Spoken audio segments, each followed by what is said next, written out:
श्रीराम जय राम जय जय राम। श्रीराम जय राम जय जय राम। श्रीराम जय राम जय जय राम। श्रीराम समर्थ श्रीराम। आता श्रवण केलियाचे फळ, क्रिया पालटे तत्काळ, तुटे संशयाचे मूळ, एकसरा श्रीराम। श्री समर्थांच्या ग्रंथराज दासबोधातील पहिला समास आणि या पहिल्या समासातले हे 3 टप्पे, 3 भाग, 3 विभाग अतिशय सुंदर रीतीनं समर्पकतेनं समर्थांनी आपल्या समोर ठेवले।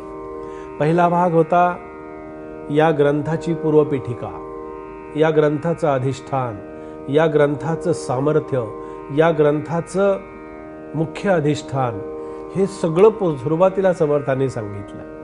आणि हे सांगत असताना त्यांनी प्रभू रामचंद्रांची वचनं म्हणून त्याला सांगितलेलं आहे।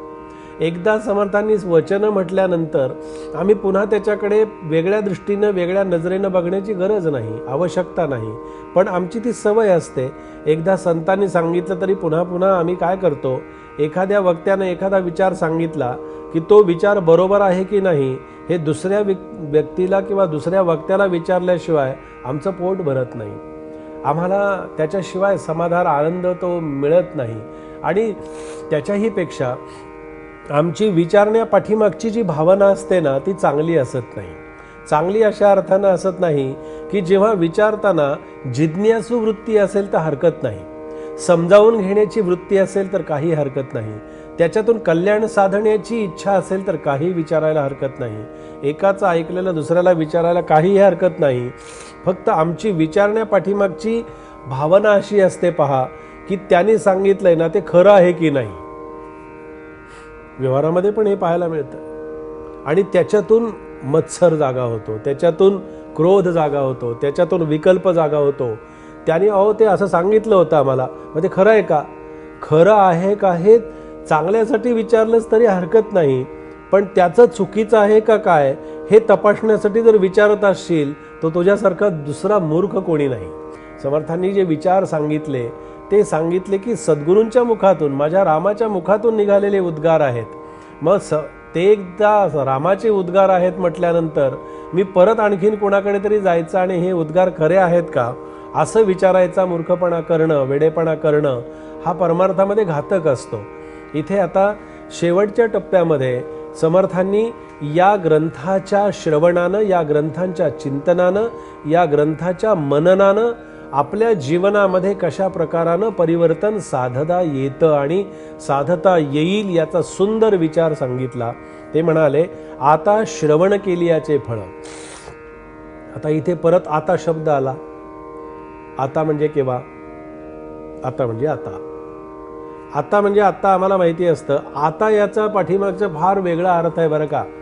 आपण म्हणतो ना आता तरी ऐक, म्हणतो की नाही? आता तरी ऐक याचा अर्थ की झालं गेलं गंगेला मिळालं, जाऊ दे, तुझ्या चुका झाल्या, सोडून दे, आता परत चुका करू नकोस, आता तरी ऐक। फार सुंदर विचार आहेत, केवढी मोठी भावना आहे पाठीमागे सांगा। आता श्रवण केलियाचे फळ, आता जाऊ दे, तुझ्याकडून चुका झाल्या, तुझ्याकडून काही अपराध घडले असतील, तुझ्याकडून काही अनावधानानं घडलं असेल, ठीक आहे, क्षम्य आहे। अनावधानानं घडलेल्या चुकीला प्रायश्चित्त तुला जेवढं पाहिजे तेवढं भगवंताजवळ प्रार्थना कर, त्या प्रायश्चित्तामध्ये तुला नक्की सूट मिळेल।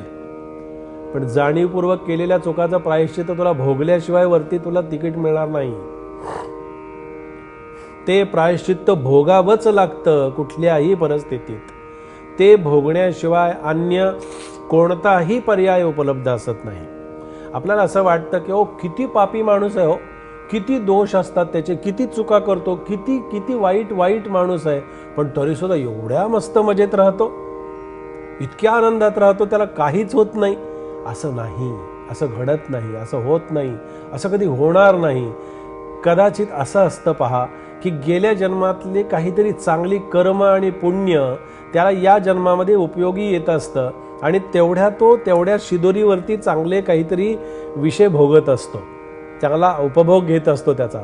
पण त्याची ती गेल्या जन्मातली किंवा आधीची असलेली कर्म संपली ना की मग त्याला खडी फोडण्याशिवाय दुसरा काही पर्याय असत नाही. मग ते फोडावीच लागतात, कारण दुसऱ्याचं पाप केलेलं असतं, वाईट केलेलं असतं, दोष काढलेले असतात, आपल्या प्रमाणापेक्षा जास्ती ग्रहण केलेलं असतं, खाल्लेलं असतं, ते कधी ना कधीतरी बाहेर येतच ना. म्हणून तसं असतं की संतांचे विचार हे त्याच्यासाठी आहेत.